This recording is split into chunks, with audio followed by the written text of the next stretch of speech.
Shalom, back with part 3, precept upon precept, right? Now, this is Escalatius 39, also known as Sirach. Okay, but he that giveth his mind to the law of the Most High, and is occupied in the meditation thereof, will seek out the wisdom, wisdom of all the ancient, and be occupied in prophecies, right? So again, how would you get the understanding for your prophecies, your parables, the dark sayings, okay? You understand? You have to what? Get into your precepts. It's precept upon precept, line upon line, right? Because that's how you will get the understanding, okay? All right? So he will keep the sayings of renowned men, and where subtle parables are, he will be there also. So you see, you have to get into the parables. We're going to give you an example of that. All right? Let me just finish reading this part. And he will seek out the secrets of the grave sentences and be conversant in the dark parables. You understand? Okay? Now let's do that. Give me a minute. All right, this is Ezekiel 17 and 24. You may not see it all, but nonetheless, we have to do it. All right? And all the trees of the field, all right? And first of all, what are the trees, people?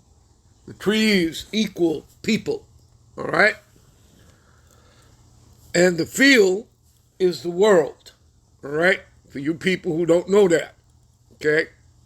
And there are precepts, you can go to that, but we're not going to do that for time's sake, all right?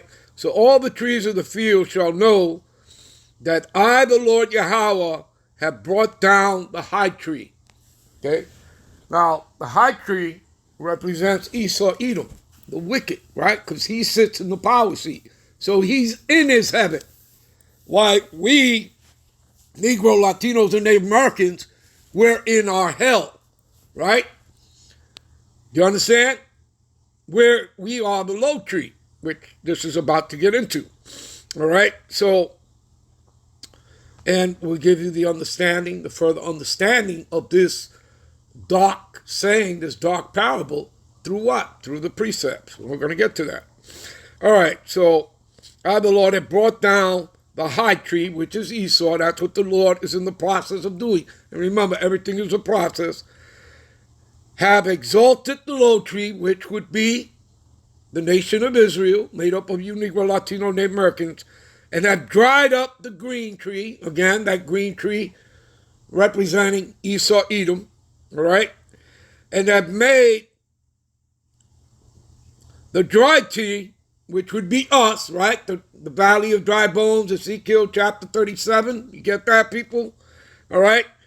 To flourish. You see? Again, those that are first shall be last. Those that are last shall be first. Anyone that has exalted themselves shall be abased. Those that are abased, right, meaning on the bottom, shall be exalted. And who would that be? The nation of Israel. All right? You Negro, Latino, Native Americans. All right? All starting with the elect, of course. All right. So I, the Lord, have spoken and have done it. Now, let's start hitting the precepts. All right? So, give me a minute. What does it say here? This is Hosea 6 and 5. And it says, therefore I have hewed them by the prophets. What does hew mean? Again, for time's sake, I'm not going to take you to the blue letter. But hew means to cut down, okay? So, therefore, I have hewed, meaning cut them, cut who? The green tree, right? The ones that are sitting on top. I have cut them by what? By the prophets, because the prophets are the mouth of the Lord, the mouthpiece of the Lord. You read that in Luke 170, all right? That's another precept, all right, to prove that we are the mouth of the Lord, okay? I have slain them by my words of my mouth. You see that? It's the word. It's the testimony that is destroying Esau, Edom, okay? And thy judgments are as the light that goeth forth. Now, give me a minute. Another precept. This is Deuteronomy 12 and 3. And ye, and again, when you read the word ye, we, us, okay, this is all in representation to you Israelites, you Negro Latinos or Native Americans that make up 12 tribes, because this is your book. Okay, this doesn't belong to the world. This is not a universal book. Again, Psalms 147, 19 and 20 will clearly tell you that. All right? So, and ye shall overthrow their altars and break their pillars, right? Meaning what? Their foundations, right?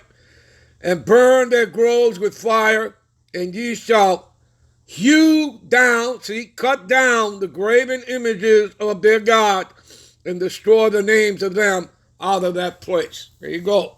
Give me a minute. And what does it say here? Psalms 37 and 35. I have seen the wicked in great power. Again, right? They're the high tree, that green bay tree, right? And spreading himself like a green bay tree. See that?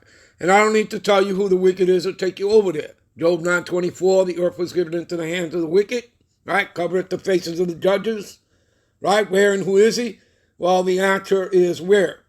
You go to Malachi 1 and 4, right?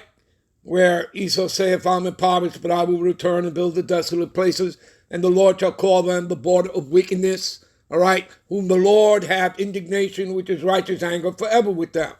You understand, people? Okay? That's simple. All right, give me a minute.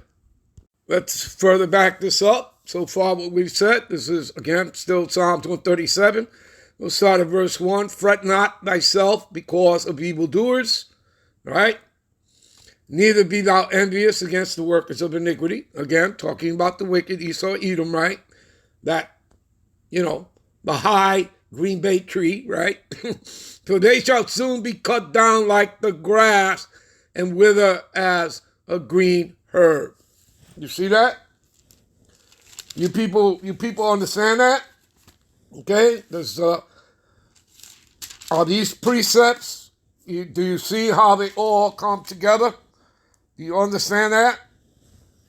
All right? All right. Give me a minute. All right. You know what? We'll end this here, and we'll be right back with part 4 to close out. Shalom.